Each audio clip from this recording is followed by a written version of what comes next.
Merci Camille. Je voudrais, en préambule de cette seconde journée de colloque, remercier très chaleureusement les organisateurs qui nous ont accueillis hier au Collège des Bernardins et aujourd'hui à l'ICP.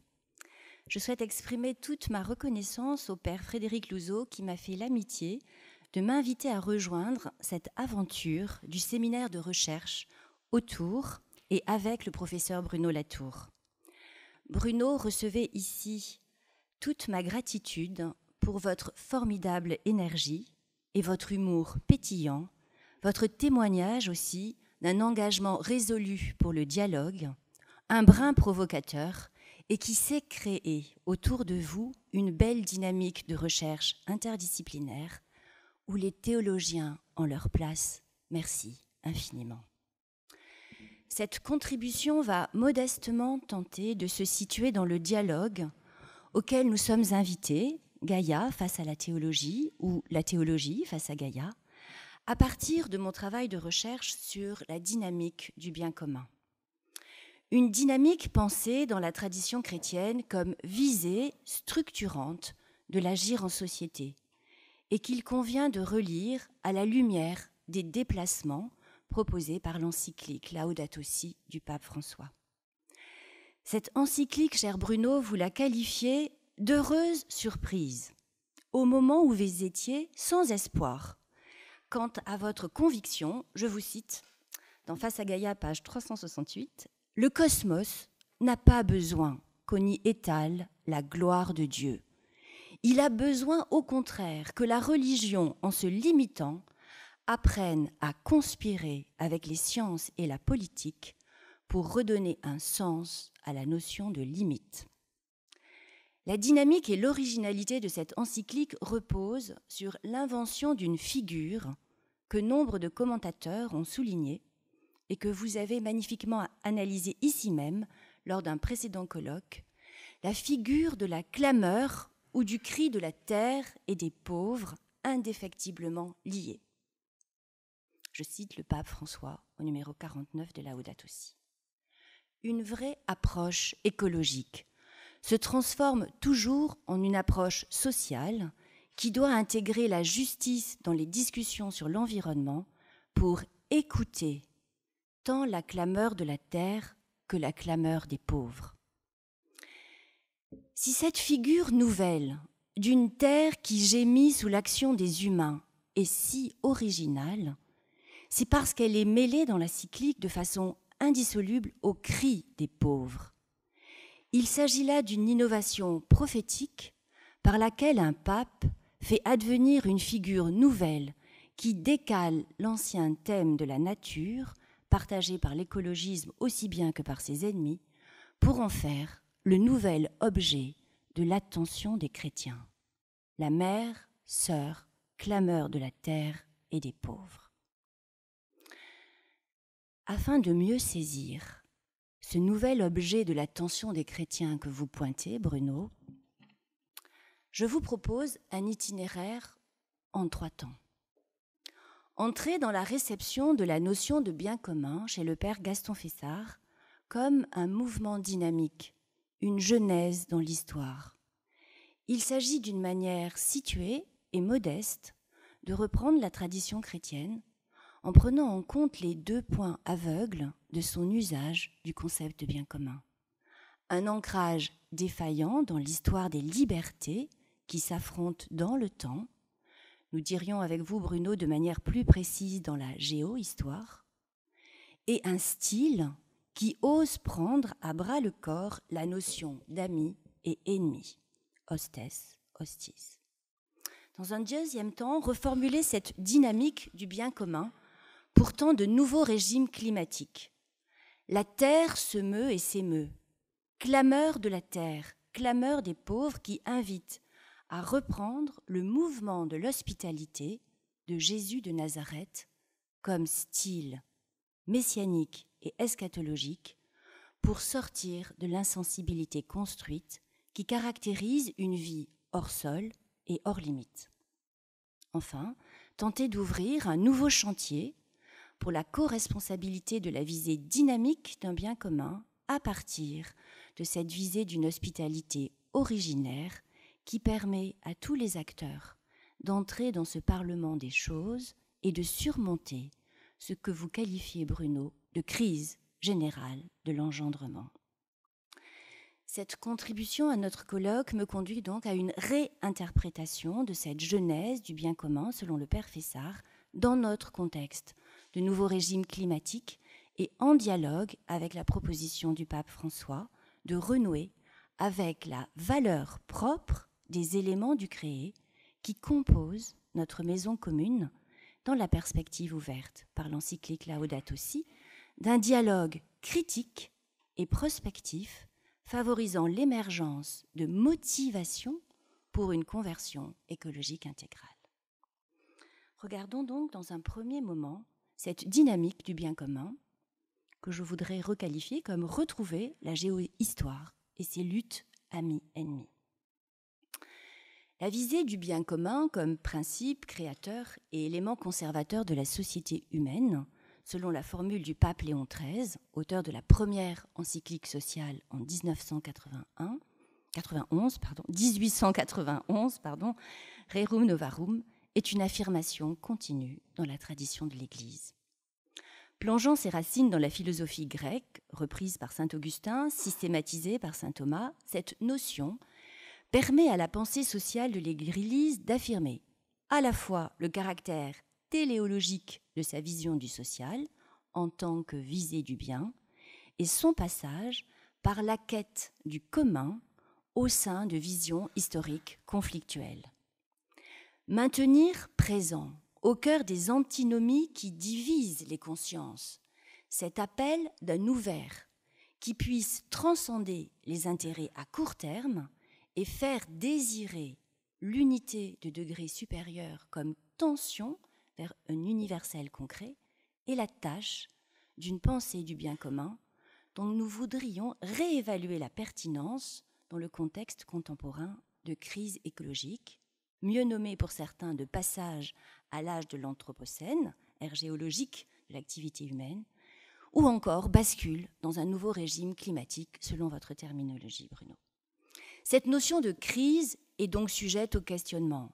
Retenons simplement ici qu'elle focalise notre attention sur l'urgence d'une prise en compte conséquente d'enjeux écologiques décisifs pour la vie sociale, économique et politique. Ce moment a été analysé dans un texte publié en 2015 par le Conseil Famille et Société de la Conférence des évêques de France comme Kairos, moment opportun, paradoxale irruption dans le temps qui passe d'un temps qui ne passe pas. Kairos au sein même du chronos, où un imaginaire ancien de la vie bonne s'épuise de manière tragique et appelle à l'invention d'autres formes. Serons-nous capables d'inventer une autre forme de développement et de dresser un autre imaginaire de la vie bonne? Pour prendre la mesure de ces défis environnementaux, nombre de penseurs renouent avec le vocable du bien commun, décliné au pluriel. Les biens communs sont ces éléments constitutifs de notre cosmos, comme l'eau, l'air, la terre, qui ne peuvent être appropriés par quelques-uns et dont l'usage doit être régulé au service de tous. Pour certains, il convient même d'aller plus loin et de concentrer les efforts d'imagination sociale pour renouer avec la tradition des communs et faire de ce temps du tragique une occasion de renouveau ou révolution du XXIe siècle. Dans cette dynamique, l'invitation du professeur Bruno Latour à inventer un parlement des choses souligne cette nécessité de retrouver un monde commun, un sens du commun, en apprenant à représenter différemment le territoire auquel on appartient, en visualisant les interactions des différentes puissances d'agir, sans commettre l'erreur de croire possible de prendre en compte de tels intérêts, eau, air, bassin versant, sans un humain qui en incarne, en personnifie, en autorise, en représente les intérêts. Cette plurivocité de l'usage contemporain du terme bien commun m'invite à une reprise de cette notion clé à la lumière d'un théologien et philosophe jésuite, le père Gaston Fessard. Une lecture à partir de l'approche de Gaston Fessard permet, me semble-t-il, après avoir brièvement exposé sa pensée du bien commun comme double passage hiérarchisé du fait au droit par appel de la valeur, de reformuler les trois visées articulées de cette dynamique du bien commun selon le nouvel imaginaire social qu'appelle ce temps d'éveil à une nouvelle conscience écologique et que je propose de penser comme lien social et écologique ou hospitalité originaire. Ce schéma va nous permettre d'entrer dans cette dynamique. Tout pose question dans cette notion de bien commun. La décliner comme une dynamique de genèse ou d'engendrement du commun, à la suite de Gaston Fessard, permet de jeter une lumière plus dense sur la profondeur de champ proposée par l'enseignement social. Chez le père Fessard, l'analyse du bien commun se déploie dans une mise au jour des finalités de la vie sociale à travers le jeu des catégories et des éléments constitutifs du bien commun. Dans une perspective analogique, il montre que, de même que le jeu relationnel qui préside à la constitution de la vie sociale, politique et économique passe par la reconnaissance d'une force à l'origine du processus d'organisation sociale, cette force de fait, qui est à gauche du schéma, cette force de fait doit toujours consentir à une régulation par le droit pour demeurer conforme à son idéal et répondre à l'appel qui la légitime et la fonde, cet appel de la valeur. Donc la valeur est mise en image dans ce schéma à travers la flèche jaune qui à la fois est à l'origine de la dynamique, de son mouvement dynamique, de cette genèse du commun et en même temps la visée du commun. Cette structure de la vie sociale qui est toujours passage dynamique du fait au droit, donc ce cercle horizontal, qui n'est pas un cercle vicieux mais une spirale, dans la mesure où le passage n'est jamais interrompu entre fait et droit, par la dynamique d'appel de la valeur, est un double passage hiérarchisé et nécessaire qui assure qu'au fil des luttes pour mieux être, le bien commun visé puisse advenir.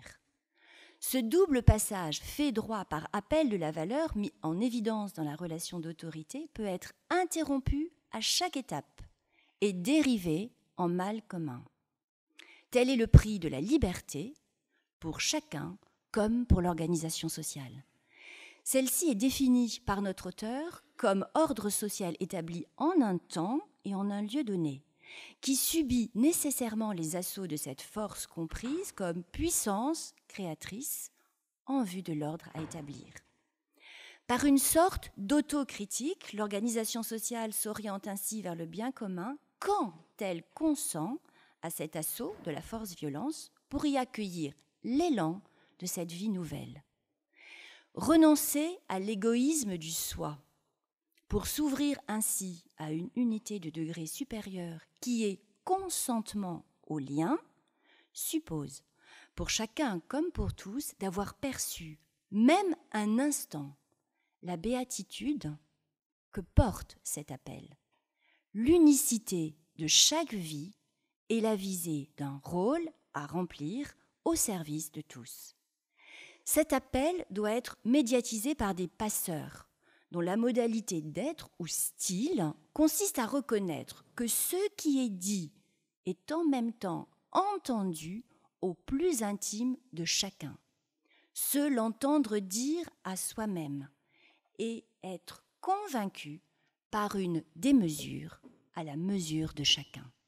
Ce mouvement du renoncer, consentir est le mouvement du devenir personne, dessaisissement de soi au profit de quiconque, dont Jésus de Nazareth a inauguré le règne dans le monde. Hospitalité originaire au tout venant qui ouvre l'avenir autrement. Ce double passage peut alors être précisé selon les éléments et catégories du bien commun.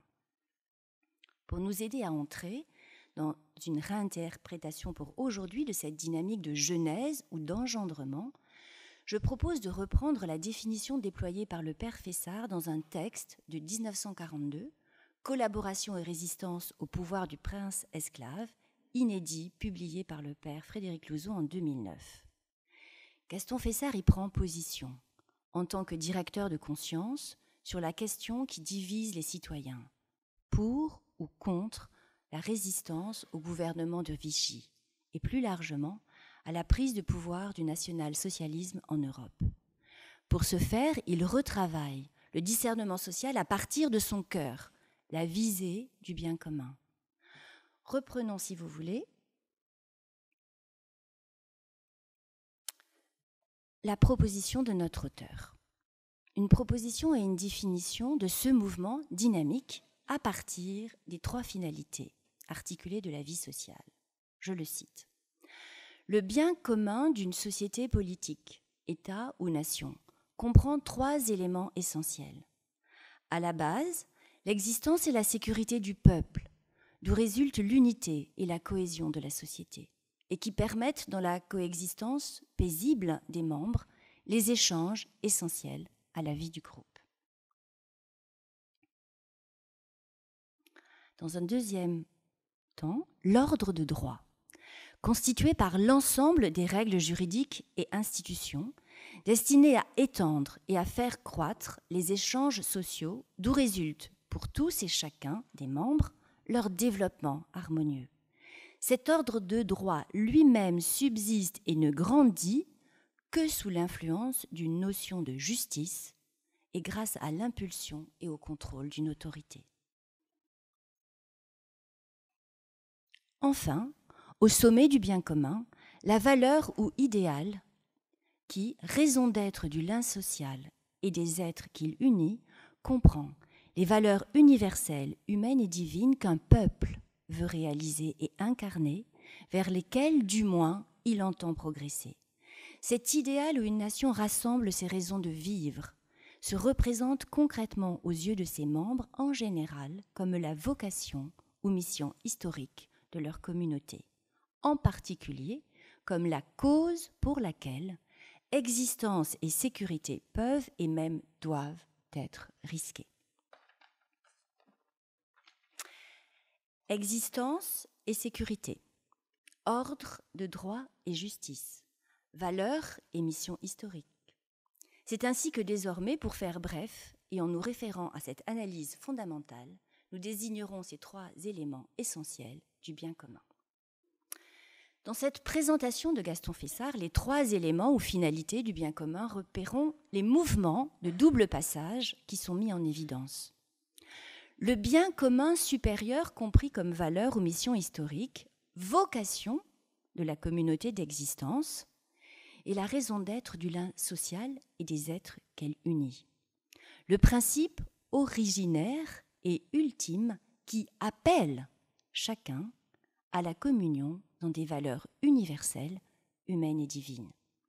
Cette finalité ultime de la vie sociale ne peut être atteinte en vérité que par le consentement à poursuivre d'abord la visée d'un bien commun élémentaire ou inférieur comme socle d'existence et de sécurité garanti pour tous. Ce bien commun socle, enraciné dans la matérialité de nos existences soumises au manque et aux besoins élémentaires, souligne avec puissance combien la dynamique d'advenue du bien commun dans l'histoire est une tension dialectique permanente. Tension entre idéal historique pour lequel nous serions prêts à renoncer à ce bien commun inférieur et légitimité de cet enracinement qui assure les échanges essentiels à la vie du groupe. Cette tension indépassable à l'horizon de l'histoire entre bien de la communauté qu'il nous faut préserver et répartir, et cet idéal de communion qui appelle à l'examen permanent de nos motivations, suppose le passage constant par des crans d'arrêt, d'un ordre de droit orienté par la vertu de justice. C'est le rôle dévolu à l'autorité médiatrice du bien commun que d'impulser et de favoriser ce double passage. À partir du socle d'un bien commun de fait, les efforts de cohésion sociale à consentir par chaque membre assure le vivre ensemble dans la paix par la reconnaissance de la participation de chacun à l'œuvre commune. Il s'agit ainsi d'étendre et de faire croître les échanges sociaux par l'harmonisation d'un ordre de droit. Ce premier passage est toujours soumis au risque de sclérose sur un ordre établi, alors que sa vocation est de répondre toujours mieux à l'appel de la valeur que tous entendent incarner. Cet effort d'ouverture à la création d'un nouvel ordre à établir, plus juste que l'ancien, est la dynamique propre de cette jeunesse permanente de l'ordre social. Tentons maintenant de la reformuler pour ce temps de nouveau régime climatique. Regardons comment le fait du nouveau régime climatique vient réengager un effort de conversion des mentalités et de renouveau des structures institutionnelles pour garder ouvert ce mouvement de genèse qui advient si et seulement si nous ne restons pas prisonniers de telle ou telle étape et entrons dans le double passage du fait au droit par appel de la valeur. Selon cette visée, il convient d'explorer non seulement le socle de fait qui enracine la dynamique dans le réel, mais plus encore de travailler à une reformulation du bien commun supérieur, cime du bien commun, valeur, ou idéal pour tant de crises écologiques, auxquelles nous sommes appelés à consentir. Un changement de paradigme de notre relation au monde est nécessaire. Un nouveau regard sur ce qui est là, donné, en attente de relèvement. Il est pertinent de penser que nos comportements sont le fruit complexe de nos représentations sociales qui elles-mêmes reposent sur des conceptions culturelles du rapport homme-nature liées in fine aux convictions qui nous portent. Il devient alors urgent de retrouver et d'écouter l'appel jailli du sein de la vie même pour un style d'être au monde qui envisage la terre qui nous porte et l'altérité qui nous convoque à une réception hospitalière. Cette manière d'être et d'agir, qualifiée d'hospitalité, présente à mes yeux un triple avantage. Elle qualifie les relations à la terre qui nous porte d'abord sous la modalité d'un conflit à surmonter. Le caractère hospitalier ou inhospitalier de l'environnement souligne le paradoxe inclus dans le terme même. Les relations entre hostis, qui signifie ennemi, étranger, et hospes, hôte, sont attestées dans nos langues et institutions indo-européennes. L'étrangeté du monde et de l'autre sont l'expérience primordiale qu'il nous faut surmonter, personnellement et collectivement, pour entrer dans une relation d'hospitalité. Les lois de l'hospitalité régulent alors cette démesure d'une vie infiniment vulnérable et paradoxalement en attente de réception créatrice. Il devient alors possible, par la régulation collective, ordre de droit dans la justice et sous l'impulsion d'une autorité légitime, de percevoir la mobilisation créatrice qu'introduit dans notre agir toujours conditionné cette perception originaire et toujours nouvelle d'être hôte, habitant d'une maison commune où nous sommes reçus avant même de pouvoir recevoir et prendre part. Maison commune où chacun, chaque élément du créé, avec sa valeur propre, est partie prenante de ces relations d'interdépendance mutuelle. La quête d'une hospitalité élémentaire, mise à jour par ce nouvel imaginaire social, donne à voir et à vivre dans le concret des questions environnementales cet appel de la valeur à laquelle nous pouvons communier in fine parce qu'il est déjà à l'œuvre au plus intime de nous-mêmes. En effet, chacun de nous porte au plus intime l'empreinte d'une hospitalité, source de vie. Avoir été hôte, reçu dans le sein maternel, accueilli entre des bras aimants, fait signe et appelle à la réception créatrice de ce style théologal, y compris dans les blessures d'un amour défaillant. Cette structure d'écoute et d'appel engage pour qui a des yeux pour voir et des oreilles pour entendre à devenir, chacun pour sa part et en fonction de son équation sociale, acteur de cette hospitalité originaire au service des générations futures. Cette manière d'être en hospitalité avec soi-même, les autres, le cosmos, le tout autre, requalifie alors la vie comme heureuse nouvelle. La vie, dans la pluralité de son déploiement complexe, signe d'une bonté originaire. Terminons en regardant comment nous pourrions entrer dans ce nouvel engendrement. Nous avons souligné avec Gaston Fessard combien la visée du bien commun est la quête incessante dans la vie des sociétés humaines d'une organisation sociale qui permette à tous les membres de vouloir et promouvoir ce double passage fait droit par appel de la valeur.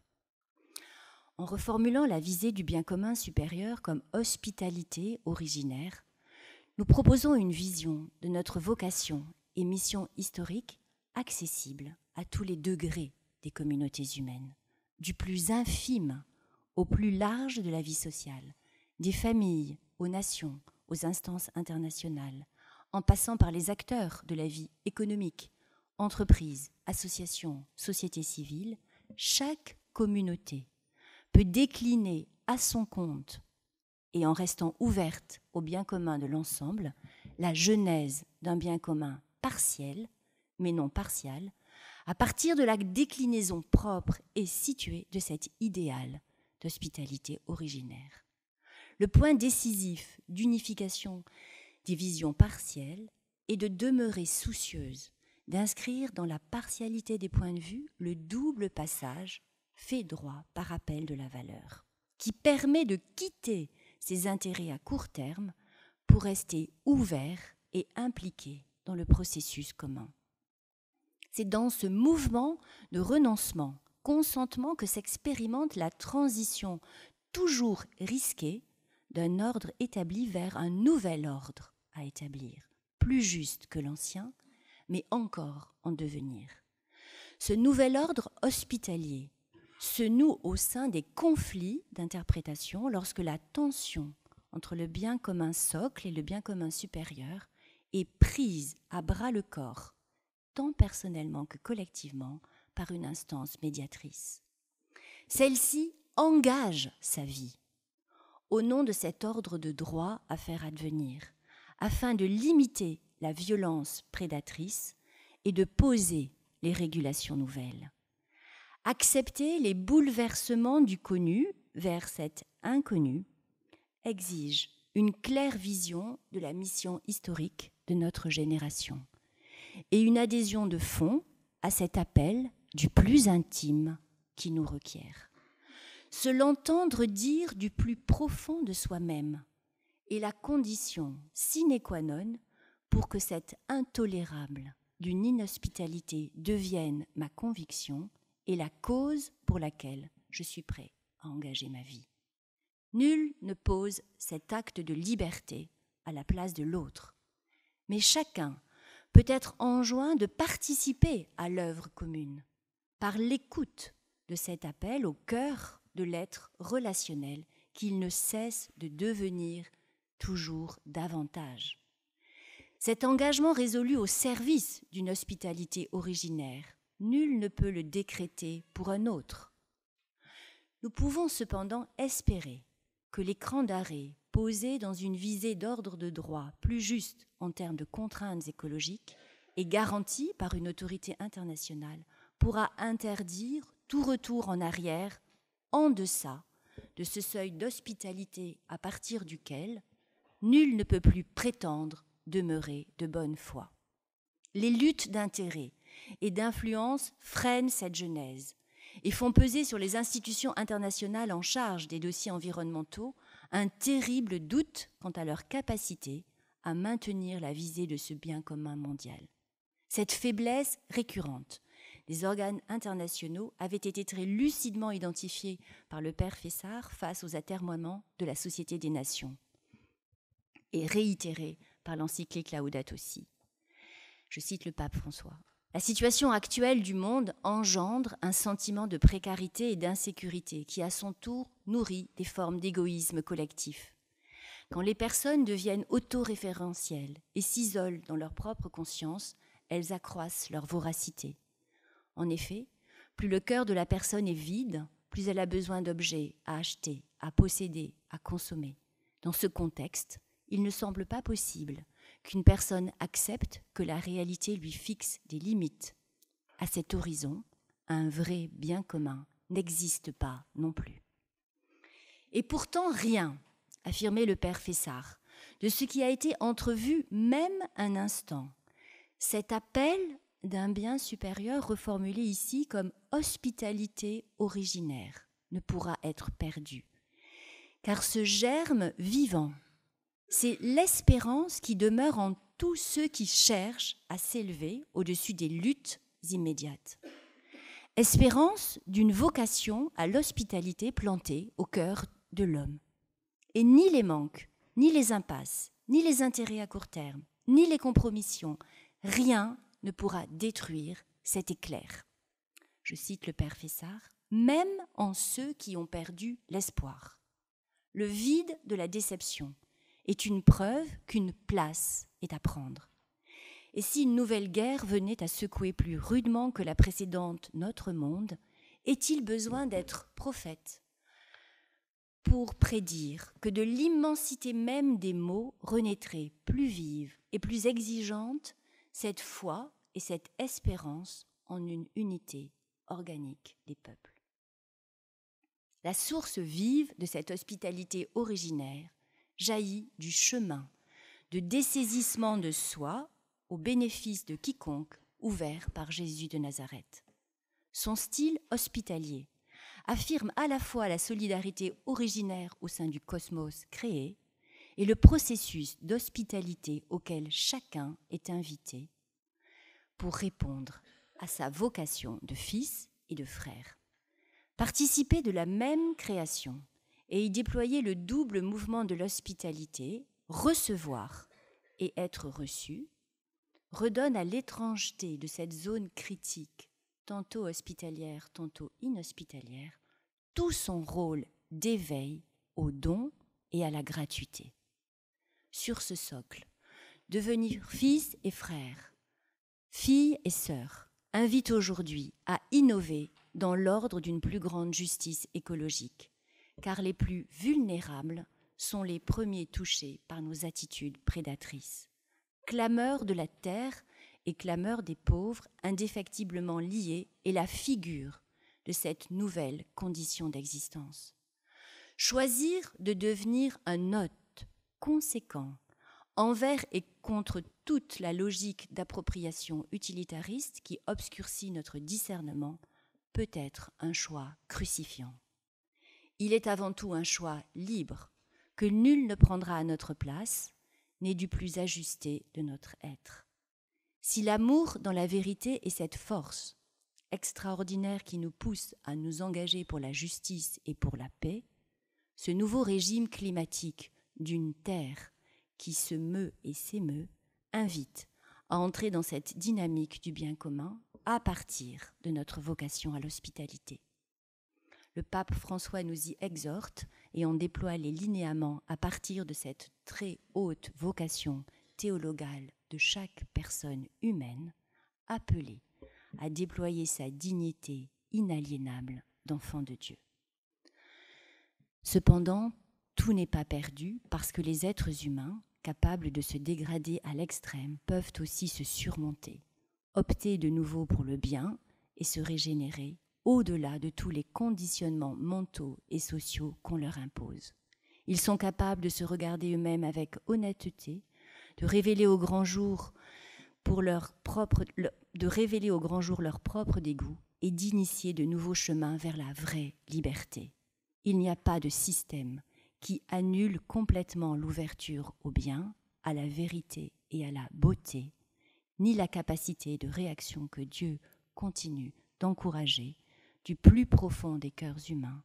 Je demande à chaque personne de ce monde de ne pas oublier sa dignité, que nul n'a le droit de lui enlever. Merci.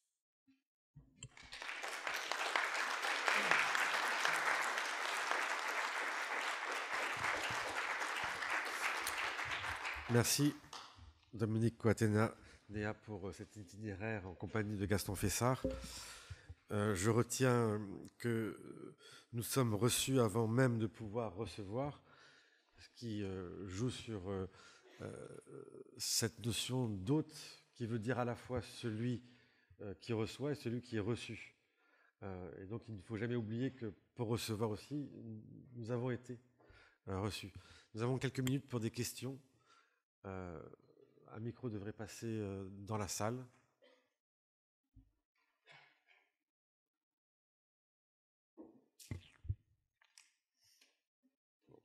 Nous pourrons toujours réserver les questions après la conférence de Jean-Louis Soulty, que je cherche du regard, que j'invite. Ah, Anne, pardon, excusez-moi.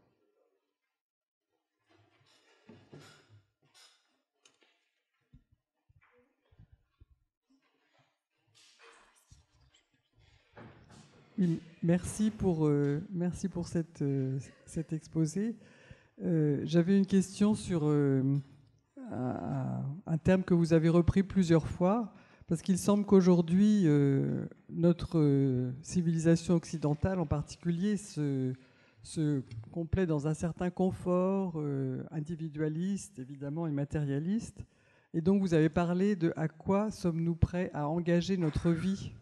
Alors, est-ce que finalement, il y a des ressorts sur lesquels nos concitoyens et nous-mêmes pouvons nous décider d'engager notre vie? Merci de revenir sur cette question qui est effectivement celle des médiateurs. Quelles sont les motivations toute la prise de conscience, pourrions-nous dire, qui est celle de l'ensemble du mouvement œcuménique, parce que je crois que Laudato Si, c'est la pointe que j'ai soulignée tout à l'heure, mais la question de la prise en compte de la question environnementale au sein des confessions chrétiennes est beaucoup plus longue et elle a été portée d'un point de vue œcuménique autour de quelles sont les motivations qui peuvent être générées à partir des convictions de foi. Et donc, du coup, à partir, bien évidemment, d'un réexamen critique de ce que nous n'avons pas vu dans nos écritures, de ce que nous n'avons pas entendu. Pas encore entendu, parce qu'au fond, la question de la relecture est toujours une question d'interprétation. Nous relisons nos textes fondateurs à partir des questions qui nous habitent. Et du coup, la question climatique qui est portée depuis...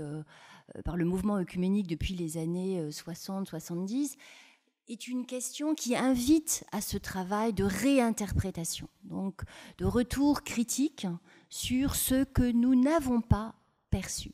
Et hier, Émilie insistait sur la figure de Saint François, qui effectivement est une figure de la tradition chrétienne, qui pour une part, la tradition franciscaine, était demeurée pour les franciscains eux-mêmes, d'ailleurs.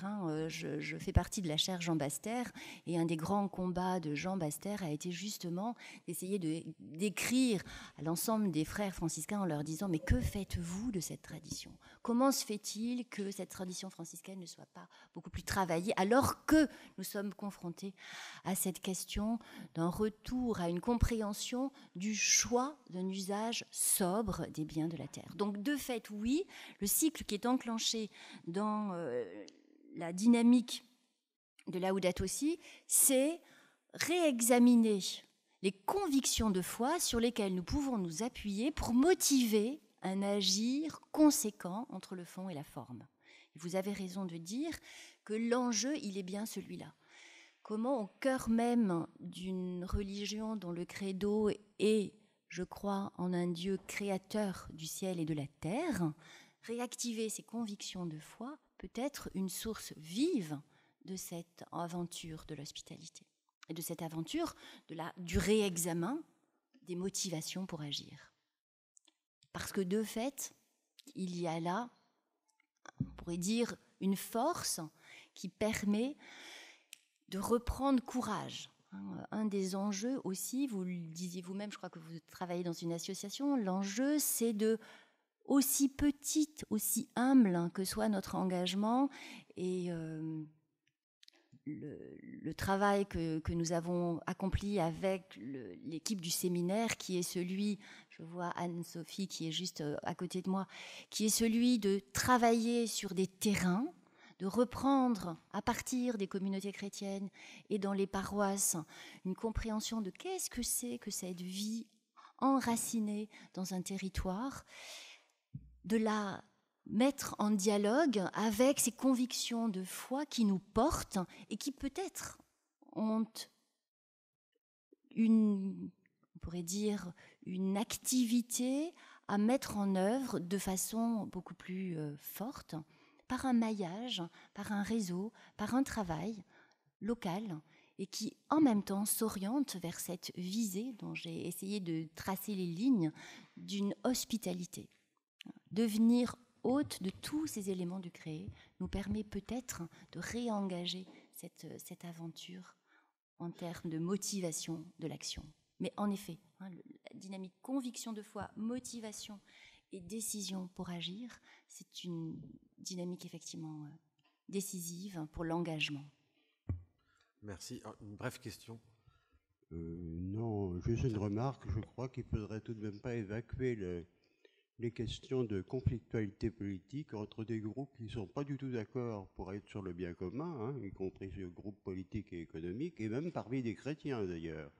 Donc ça veut dire aussi le fait de coopérer avec d'autres groupes et aussi de l'action politique et de prendre position sur, pas simplement au niveau de l'ONU, mais aussi au niveau des États, sur les actions qui sont menées. Ce travail de collaboration et de partenariat est effectivement absolument décisif, oui, bien sûr.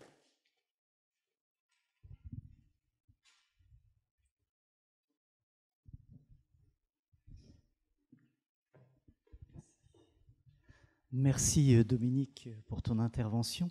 Moi j'ai une question au propos de la valeur.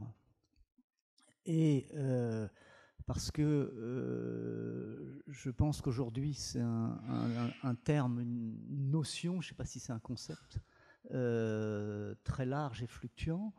Et par exemple, quand les États-Unis se sont retirés des accords de Paris, c'est au nom de la valeur, mais la valeur égale dollar.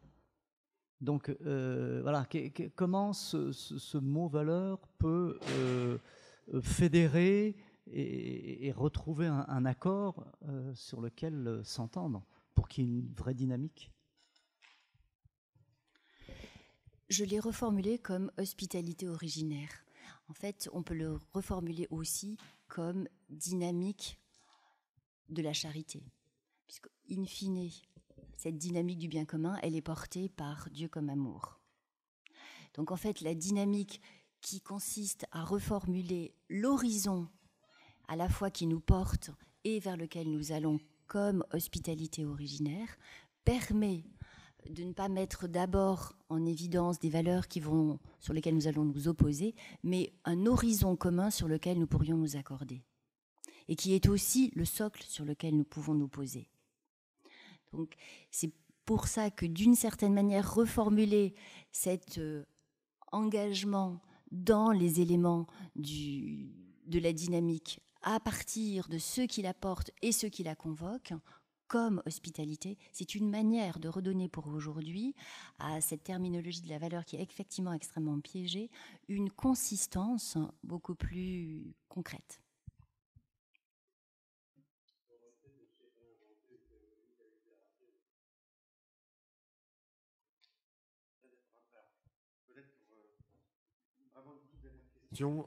Pour respecter les temps, laissez la parole au prochain conférencier. Merci. Alors, merci pour votre exposé. Moi, j'ai une question. Vous parliez, vous disiez que cette dynamique d'engendrement du bien commun peut permettre de faire face au découragement actuel que l'on peut avoir par rapport à ce nouveau régime climatique. La question que j'ai, c'est que ça permet d'engendrer effectivement des engagements individuels qui sont tout à fait positifs. Mais le découragement demeure, notamment par rapport à tout ce qui se passe au niveau des institutions nationales ou internationales.